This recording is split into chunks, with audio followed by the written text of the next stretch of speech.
1998-ի մարտի 31-ի ԵԱՀԿ դիտորդները հայտարարում են, որ նախորդ օրը կայացած նախագահի ընտրությունների երկրորդ փուլը գովեստի արժանի է, սակայն դեռ շատ հեռու է եվրոպական չափանիշներից, խաբել են ընտրողներին, կեղծել են ընտրողների ստորագրությունները, բազմաթիվ են անօրինական քվեաթերթիկները։ Չնայած դրան ընտրություններն օրինական են, հռչակեցին դիտորդները։ Կարեն Դեմիրճյանի նախընտրական շտաբի պետ Արմեն Խաչատրյանը համաձայն չէ ԵԱՀԿ դիտորդների հետ։ Այո, ընտրությունները հանգիստ էին, սակայն կեղծիքները շատ էին։ Ժողովուրդն ինքը կբողոքարկի այս ընտրությունների արդյունքները, հայտարարում է Դեմիրճյանի շտաբի պետ Արմեն Խաչատրյանը։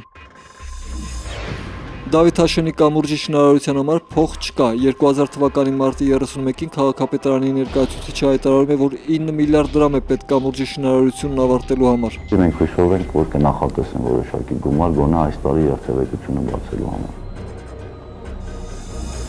2001-ի այսօրը հեռակատենապետ Ռուբեն Միրզախարյանը Իջևանում հայտարարում է, որ սպասելիքներ ունի Ռոբերտ Քոչարյանից, փոխարենը նա չի խնայում եւ բնորոշումներ է տալիս պետական եւ քաղաքական գրեթե բոլոր կառույցներին։ Ազգային ժողովն առաջին տեղում էր։ Ծայրաստիճան ցածր կրթական մակարդակով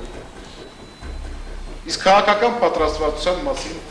անգամ ավելորդ է խոսել։ Երկրորդ տեղում Անդրանիկ Մարգարյանի գլխավորած կառավարության նախարարների մի մասն էր։ Սրանք այնպիսի կուլակներ են, որ մեր ժողովրդի պատմության մեջ չեն եղել։ Եվ նրանք ամեն ինչ կծախեն։ Իրաց մորներ կծախեն։ Արմենիա Լադա ընկերությունը դատական վեճի մեջ է Հայաստանի մաքսային կոմիտեի հետ։ Մաքսային կոմիտեն Արմենիա Լադայից պահանջում է Ռուսաստանից ներկրած ավտոմեքենաները մաքսազերծել ըստ շուկայական գների։ Ավելի վաղ մաքսային կոմիտեն Արմենիա Լադայից մեքենաներ էր գնել, որոնք մաքսազերծվել էին գործարքի գներով։ Էժանով մեքենաներ ձեռք բերելուց հետո խաղի կանոնների փոփոխությունը մաքսային կոմիտեն բացատրում է շուկայի պաշտպանությամբ։ Եկան պատիժեք մնացել, որ ինչ ուզում եք ելել անում եք։ Դեր համար այսօր ոչ մի օրենք չկա։ Իդեպ 2004-ին այս մարդուհանդեպ իրականացվեց մահափորձ, իսկ 2005-ի փետրվարի 7-ին Արմենիա Լադայի տնօրեն Ռաֆայել Շամուրադյանն սպանվեց Ռուսաստանի Տոլյատի քաղաքում։